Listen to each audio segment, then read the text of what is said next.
Hello and welcome to Payoff Pitch, Action Network's Major League Baseball betting podcast. I'm Sean Zerillo, joined today by Collin Whitchurch to help you break down the slate for Tuesday, May 6th.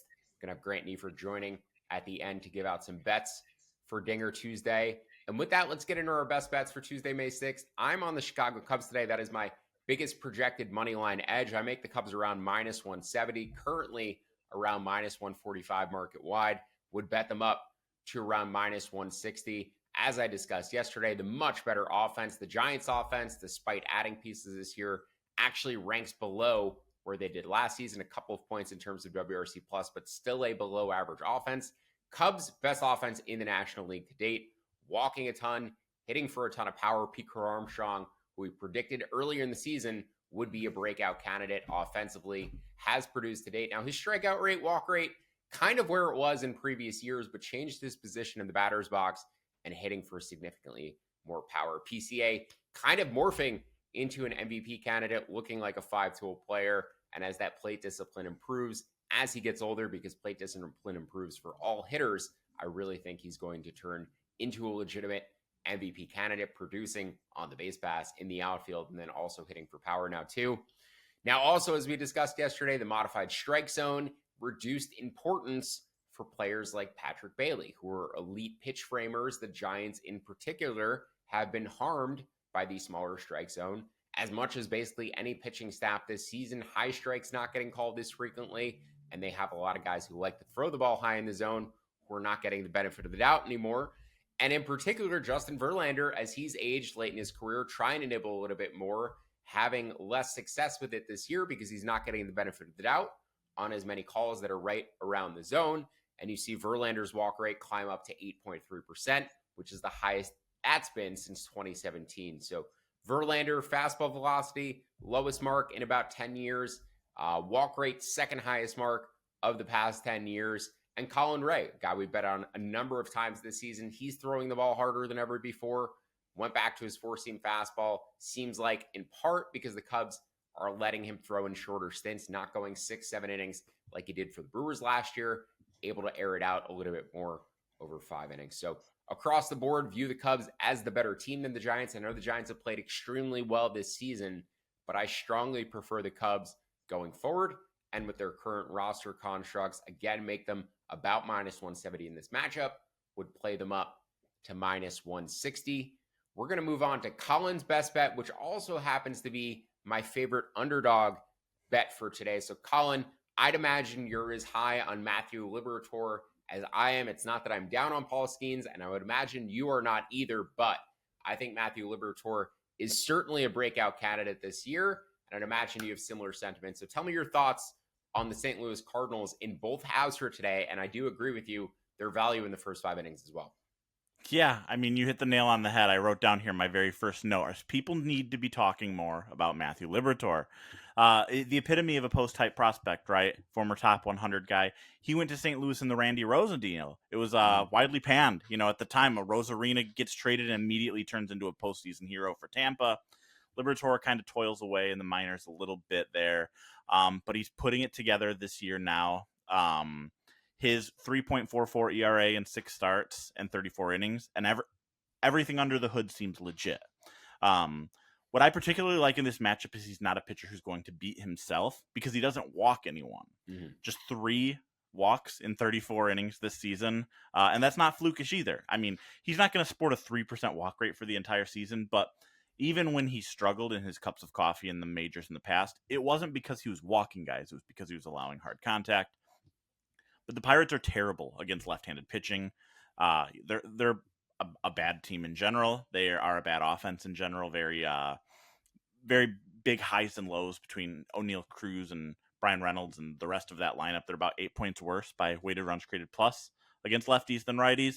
And yeah, it's a bet on Liberatore. It's not a bet against Paul Skeens because it's not fun to bet against Paul Skeens. It's not fun to bet against one of the best pitchers in baseball. But the Pirates are 3-4 in Skeens starts, and there's a reason for that. It's because Paul Skeens pitches for a bad baseball team, and that means he basically has to be perfect every single night to keep his team in it. And as good as Skeens is, he's not going to be perfect every single night. So the pitching matchup here is a lot closer than I think the odds suggest. And the whole of each team, it's not like the Cardinals are world beaters here, but this is a better team than the Pirates. So I like them both halves. I think Liberatore can keep with Skeens. If Skeens isn't perfect, the Pirates are going to let a few runs away, and Liberatore is just going to blow through this lineup because the Pirates can't hit lefties. Liberatore is not going to allow any free base runners. And so, yeah, the Cardinals both halves here tonight. I really like them. Fading Skeens, unfortunately, but that's where we are. Yeah, in particular with the first 5 innings, the Cardinals have used Kyle Leahy, Phil Maton, and Ryan Helsley each of the past 2 days. So their bullpen a little bit closer to where the Pirates bullpen is tonight if their 3 high leverage relievers are not available or, just a little bit tired after getting used each of the past 2 days. So I think that is a reason to potentially bet the Cardinals in the first 5 innings if you like them. It is a bet on Liberatore. It is not a bet on Skeens. Change this slider this season, change the movement profile on it. He's actually throwing it a little bit slower than he has in the past couple of years, but it's producing much better results, and it's helping neutralize a platoon split that he's had throughout his career. Career 4.7 expected FIP, 9% strikeout minus walk rate against righties. This year, 295, 20.6% against opposite-handed hitters. So Liberatore throwing with much more command this season. As you said, that walk rate should climb up closer to 5%. He's not going to maintain the best walk rate in baseball, probably not even going to be in the 95th percentile or above, but I still think he could be an 85th percentile command guy, around 5-6 walks or 5-6% walk rate, definitely above league average. And with an improved slider, improved overall command in his profile, do expect Liberatore to continue to pitch like a number 2 starter going forward. And hopefully the Pirates bullpen hands one away for Skeens in the late innings tonight. I made the Cardinals about plus 105 in this matchup, would bet them down to plus 110. Actually, I made the line even money. I would bet them down to plus 110, was plus 115 last night. Let's go to your favorite underdog for today, Collin. I do show slight edge on the Colorado Rockies at home. I've also shown in the past that teams going to Coors Field for the first game of a series tend to have difficulty adjusting to the Coors Field environment. That is typically where the Rockies offer value. Looking back over the past 20 years, I believe they're blindly profitable as home dogs in the first game of a series. Second, third, fourth game of a series at home, they tend to play, to expectations. But the first game of a series, especially at plus money, the Rockies tend to overperform at Coors Field. With their young ace, Chase Dollander, on the mound tonight, you're taking a shot on the Rockies. I probably want about plus 160 before I jump in personally, but where's your price target on Colorado, and where'd you bet them at? Yeah, I'm right around plus 150 on Colorado. It's actually funny. I feel like this matchup is being a little overlooked right now because the Rockies, you mentioned, they win a lot the first game at Coors. They win a lot more at Coors in general. That's not happening really this year. Worst team in baseball. But this is a matchup of 2 of the most hyped pitching prospects in baseball entering the year. Chase Dollander, you mentioned, and Jackson Jobe. Jackson Jobe just isn't missing bats right now. He's allowing a ton of contact. His contact rate's north of 80%. His swinging strike rate's just 8%. He has a 3.38 ERA, which is really nice, but it's pretty misleading considering he's walking just about as many batters as he's striking out. And he's running an unsustainably low 224 BABIP right now. Dollander has basically been the opposite of Jobe. He's missing plenty of bats. It's just that when he allows contact, it generally flies over the fence. I feel bad for him. He's getting a crash course in what it's like to be a Rockies pitching prospect, how shitty it is to pitch for this team and to pitch at Coors Field. I think he's made like 2 fewer starts than most of the starters in baseball, but I think he leads the majors in home runs allowed already. If not, he's up there. And so that there's a reason for concern there against the Tigers offense that just doesn't seem to turn it off. But the pitching matchup here is interesting enough that the Rockies are worth a stab if you're getting 150 or longer. I'm splitting a unit between the 2 halves like I normally do. If you look at deserved run average, Baseball Prospectus's version of FIP, basically, Dollander's DRA is about 2 runs below his ERA. Jobe's DRA is about 1 run above his ERA. What that adds up to is that Jobe is at 4.89 for DRA and Dollander's at 4.41. So it's close, and Dollander actually has the edge there. If you add up everything with the 2 teams, obviously the Tigers are better, no question. But when you look at this pitching matchup, you look at the first game at Coors Field, I like the Rockies here. Plus 150 or better. Again, I'll be splitting a unit between the two halves. I'm on the under in this game. Really good pitching weather tonight. 47 actual temperature at first pitch, 40 degree real feel at first pitch with 7 to 8 mile an hour winds blowing in from left center field. So good pitching weather for these two prospects.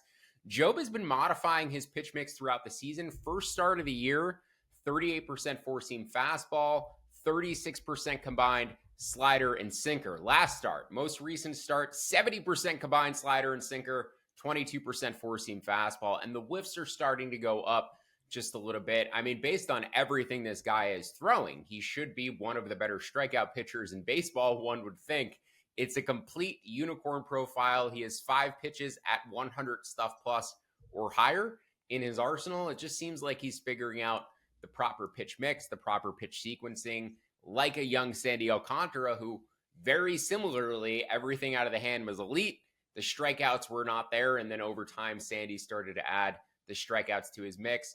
The one pushback I give on Job, Collin, you did mention the strikeout minus walk rate, indicating that he's overachieved to a degree. But you also mentioned, him and Dollander kind of being inverses of one another. Job actually has an expected ERA in the threes. It's about 3.7. He really has not given up very much hard contact. He has a below average or an above average barrel rate, meaning it's below the major league average. So it seems like even though the strikeout and walks aren't there, guys are not squaring him up that well, whereas Dollander is getting the strikeouts and walks, but when the bat is on the ball, it's flying just a little bit further. His barrel rate, his hard hit rate pretty high. So two very interesting young pitching prospects who I'm expecting to get significantly better the longer they spend in the bigs. Dollander getting used to pitching at Coors Field. Maybe he introduces a sinker a little bit more. He throws a very hard four-seam fastball, averages 97.6 on his fastball thus far. He has 2 very good secondary pitches, 128 stuff plus on his cutter, 124 on his curveball. So maybe Dollander mixes in a sinker more at some point in the future, modifies his pitch mix. That cutter, though, I think is going to be extremely important pitching in Coors Field, helping to induce weak contact. And then the big part of this is the Rockies offense. The Rockies offense is dead last in baseball. They're 19 points below the next closest offense in terms of WRC plus. They have a 60 WRC plus, 40% below the major league average. The Pirates are at a 79 WRC plus, 21% below the big league average. So a massive gap between the Rockies and the next closest bad offense in baseball. I'm hoping this is a soft matchup for Job and the Tigers pitching staff. And then hopefully the Tigers offense, adjusting to Coors Field, struggles to score against Dollander tonight. The one main concern I have, Dollander left his last start. He pitched really well against the Braves. And he left that start with a cracked fingernail. I believe he had a no-hitter into the 5th inning, the 6th inning. Left with the cracked fingernail. People were saying it's a blister, but it seemed like it was a nail issue. So just have concerns about him coming back from that tonight. Maybe reduce command. Maybe it re-breaks and he has to come out of the start early. Those are just slight injury concerns with Dollander and his hand tonight. It was on his pitching hand. So just something to keep an eye out for. But I made this total 9 in the pitcher-friendly weather. Would bet under 9.5 to minus 110. Collin, any more thoughts on that game before we move on? And if not, I know you have a bunch of walk props that you're targeting for today. You've had a lot of success betting walk props this season. Why don't you go ahead and run down that list of walk props you're targeting for Tuesday? Yeah, just to wrap up the Rockies a little bit, the Rockies and Tigers. I do agree with you. I think Job is a smart and good enough pitcher that he's going to figure it out. I think he has figured it out in the long run, or he's figured it out gradually as the year has gone on, and he was the top pitching prospect in the sport for a reason. You look at his contact rates, you look at his BABIP, I think that there is some reason for regression there, but you mentioned he's not allowing a lot of hard contact, and it's never fun to bet on the Rockies, particularly right now. But the one other thing that kind of pointed me in the favor of here is generally when I've bet the Rockies way too much this year already, but generally when I've done so, it's been in the plus 200 or longer range, which is easier to justify. When I saw a plus 150 range today, it kind of made my head turn a little bit, but then I was like, this is a prime, like, we don't do a Fade the Public segment in this show anymore, but this is like the epitome of a Fade the Public show, Fade the Public spot because people are going to see the Tigers at like minus 170 and they're going to hammer them. And I looked right there as you were talking. Right now, as we're recording, 94% of the bets are on the Tigers. 98% of the money is on the Tigers. So it's a prime fade the public spot because the Rockies are not as heavy of an underdog as they normally are. And guess what? I think there's probably a reason for that.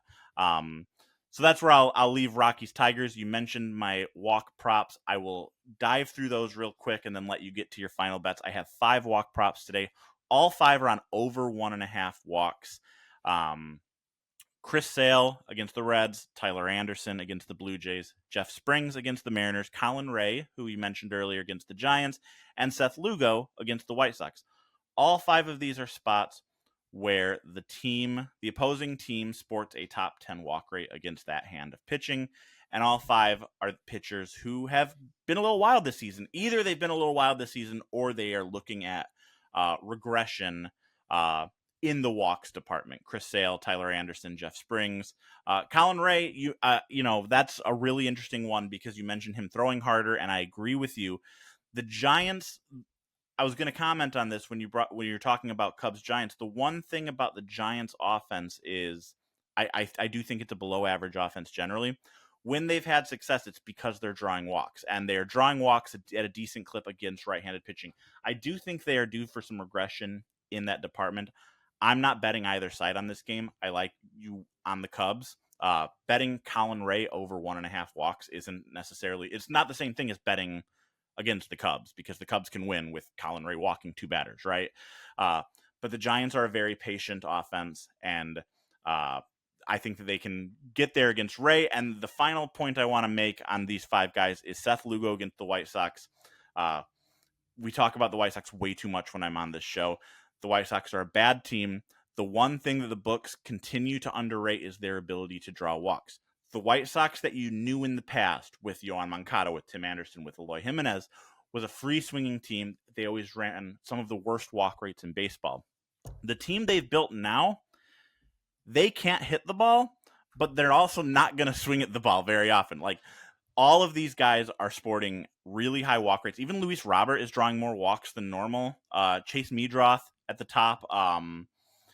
They are a very patient team, which is great. The problem is that when they swing the bat, the ball's not going anywhere, but they're not going to swing at bad pitches. Seth Lugo is relatively control-oriented, but we're getting that at plus 100. We're also getting Colin Ray at plus 100. The other 3 are a little bit more heavily juiced. But if you want to have a little bit fun with this, which I generally throw some couch change on, if we get hot tonight, all 5 of these bets hits. It's plus 1,700 parlay at Bet365. So Sale, Anderson, Springs, Ray, Lugo, those are my 5 walk props tonight. Now we'll let you get to your final bets. And just to reiterate, all over 1.5 walks. To Colin's point, White Sox have gone from 28th in walk rate last season to 9th this year, increase of about 3%. I was trying to pull up general swing rates too, just to see how often they're swinging and in general. They're 4th against right-handed pitching too in walk rate. So they're 19th in overall swing rate this season. Last year, they were, I would imagine they were one of the top in the league. 26th last year. So not as much of a difference in swing rate year over year, but certainly the walk rate jumping 17 spots. Yeah, and the contact guys are going to lead to pitchers having to nibble more. Like Meadroth, I mentioned Edgar Caro, who I gave out on our futures episode with Jim Turvey last week as a Rookie of the Year candidate at 120-1. He's up there, just absolutely making contact all over the field. And when you're doing that, you're spoiling pitches. Pitchers get a lot more frustrated. They start to nibble a little bit more, and that's going to lead to the increase in walks that we're seeing.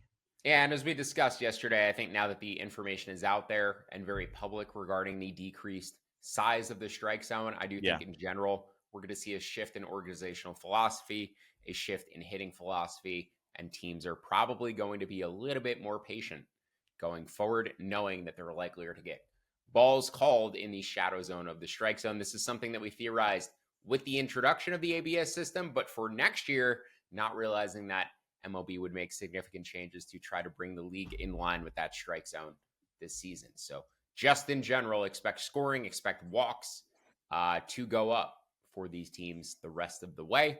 League-wide, let's mark this down. So it's Tuesday, May 6th. It is a league-wide right now. League-wide, the walk rate is 8.2%. So we're going to measure. Oh, no, that's last season. The walk rate league-wide right now is 8.9%. Yeah, it's up 0.5% year over year. It's just under 9% as of May 6th. We're going to mark that down and measure it from this point forward the rest of the way to see whether that actually played out, if it plays over 9% over the summer going forward. A few other bets on my card that I like for today. Biggest other money line edge is the New York Yankees against former Yankee Michael King. This is not a bet against Michael King. I'm very high on Michael King. He has turned into an ace-level starter for the Padres, but it is a bet on Clark Schmidt, who I think is significantly better than his 5.5 ERA. Schmidt, 3.5 expected ERA, 3.7 bot ERA. Everything says this guy is an above-average starter. 2 above-average pitches, 115 stuff plus on his knuckle curve, 103 on his slider. Projection systems have him around a league average pitcher the rest of the way. FIP of 3.96 to 4.3. Now, the Yankees have the better offense here, but I do think what gets hidden in these position player groups is they're also the significantly better defensive team. 3rd in defensive runs saved this season. San Diego 17th. Yankees 19th in outs above average. The Padres are 27th. So a big defensive advantage for the Yankees in a game that projects as more of a pitcher's duel in my model, like the Yankees up to about minus 115 on the money line. Already mentioned the Rockies under 9.5. 2 more totals on my card. The Braves under 8. I know Collin is on Chris Sale over walks in that start, but Alex McKay, the umpire behind the dish, is actually one of the more pitcher-friendly umpires that we have out there. Not a substantial sample for McKay, but he is 26, 16, and 5 to the under, which is 62%. His strikeout minus walk rate in those starts, 16%, which is 3% higher than the current major league average. And run scoring has been down 6% across those 45 games. So it seems like McKay is one of the better pitcher-friendly umpires, albeit in a short sample. I made this total 7.35, would bet under 8 to minus 115. And then lastly, but certainly not least, this might be my favorite total of the 3 today, the Mets and Diamondbacks over 9. Dome was supposed to be open for Chase Field yesterday. It ultimately was not. It's supposed to be open tonight. Hopefully they do keep it open. Now, Dome open versus closed in Arizona can be worth as much as 8%, 8% increase on a nightly basis, depending on the weather. Right now, the weather for tonight, pretty much perfect baseball weather. It's not particularly hot or humid for Phoenix tonight, but around 70 degrees at first pitch. With that Dome open should bump the scoring up by about 3% relative to it being closed. And both of these bullpens are particularly tired for tonight. The Mets almost got away with a 5-1 win yesterday. Probably would have thrown more of their B bullpen and had a better rested bullpen today. Once the game got close, once Arizona got their way back into it, they used Huascar Brazaban, Reed Garrett, and Edwin Diaz on consecutive days following Sunday's doubleheader. Arizona, who's also down their 2 best relievers, A.J. Puck and Justin Martinez, they had to use Jose Castillo, Juan Murillo, and Ryan Thompson, all either on back-to-backs or for the 3rd time in 4 days. And Tommy Henry, who's their long reliever, they also used to get 8 outs, and he went nearly 40 pitches. So these bullpens do not have middle relievers tonight to get these starters, to get a bridge from the starters to the high-leverage relievers, and the Mets' high-leverage relievers are basically used up. As I discussed yesterday, too, the Mets lost both of their lefties, A.J. Minter and Danny Young, for the season due to season-ending injuries last week. So it was already a diminished bullpen coming into last night. They only have one lefty in there to counteract the top of that Diamondbacks lineup, and Genesis Cabrera is not a particularly effective lefty. And then the Diamondbacks' longer relievers all banged up for today as well after throwing a number of pitches over the weekend in Arizona. So I made this total around 9.5, would bet the over 9 to minus 110. Probably my favorite total on the board for today, along with the Braves under 8, Rockies under 9.5, Yankees on the money line to minus 115, Cardinals down to plus 110, and the Cubs up to minus 160. Collin gave out the Cardinals in both halves, the Rockies in both halves, and then the walk props. I'll just recap those real quick. Chris Sale, Anderson for the Angels, Springs for the Athletics, Ray for the Cubs, and Seth Lugo for the Royals, all over 1.5 walks. Collin, any other thoughts on any of these games today before we get out of here? No, I will say I'm with you on the Yankees. Didn't write that one down, but I am betting the Yankees in the first 5. I really like your Atlanta under. The Braves have. As someone forced to start Andrew Abbott in my dynasty baseball league, I'm nervous about that. But the Braves have been bad against lefties this year. So I really like the under there. I think that this is one of those matchups where you're like, okay, Chris Sale's been a little bit shaky this year, and Andrew Abbott is Andrew Abbott. But so that leads to some stealth value on the under there. And I wrote down right as you were talking, I'm going to be betting the over on Mets Diamondbacks because you convinced me there. So that's where we're at. I actually the model I used showed value on the Braves tonight, which is funny because they're at like minus 210. I just couldn't quite pull the trigger there myself, just because, again, the splits there have been pretty stark so far in the first month or so. Well, let's start for Sale a little bit better than the previous ones. I think he got over 10 strikeouts in that last start, so Yeah. seemingly trending in the right direction. Finally, I mean, the under the hood, everything has been fine for Sale this season. It's just you have the knowledge that he had the injuries at the end of last year after throwing so many innings, got skipped in the postseason, and then the results were really rocky to start the year. So everything under the hood says he's fine, but with the knowledge anecdotally that he has the injuries, like it's definitely a little bit scary. And Andrew Abbott, who I continually say is not a good pitcher, seems to throw well when I have the over or when I have money line bets against him, and seems to implode anytime I'm on his under or on the Reds money line. So I actually rarely bet Andrew Abbott on the money line. I don't know if I ever have, but anytime I'm on the under in one of his starts, he seems to finally implode. So hopefully he's like a modern day Danny Salazar. It's like all strikeouts and walks. That's all it is. And you just don't know which way it's going to break. Are the walks going to hurt him today or are they not going to? Because he's going to strike guys out regardless. Even when Abbott came up, all the scouting reports on him were just like, we don't know how he does it. We don't know how he's so effective. We don't see it, but the results are there constantly, and it's kind of been the same way at the major league level. Like the stuff plus doesn't pop, the strikeout minus walk rate doesn't necessarily pop, but he has been a reasonably effective starter for the length he has been in the big league. So continuing to confound me moving forward, Andrew Abbott, probably one of the most mysterious guys I find handicapping on a weekly basis. But before we fully get out of here, we're going to turn it over to Grant Neiffer from Scores and Odds for some home run bets on today's Digger Tuesday.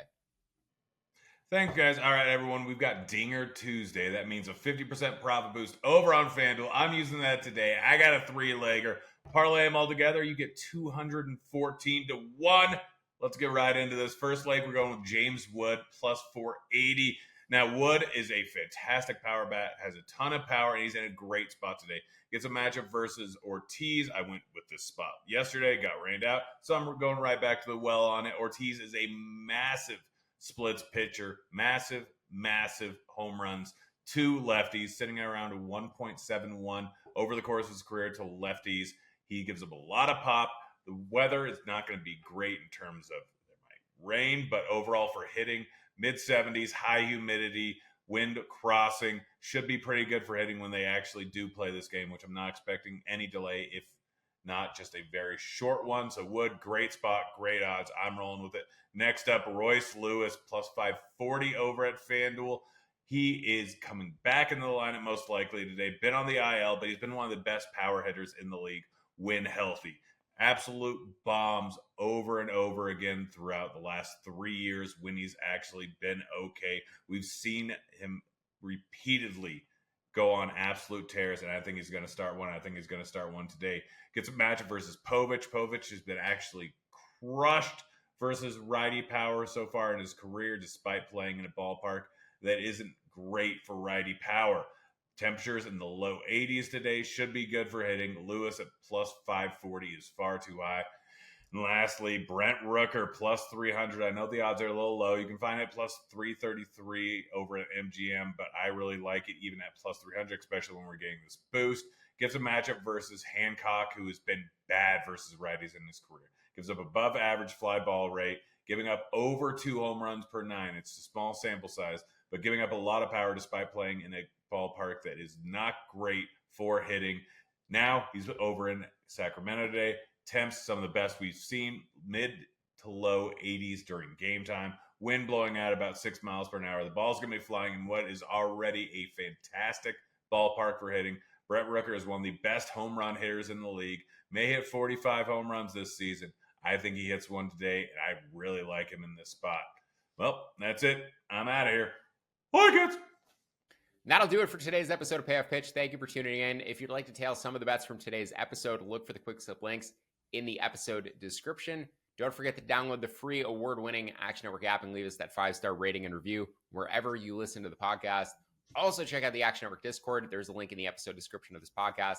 We'll be back on Friday for more MLB Best Bets for Collin Whitchurch and Grant Neiffer. I'm Sean Zerillo. Thank you for listening to Payoff Pitch, Action Network's Major League Baseball betting podcast. Good luck with all your bets. See you next time.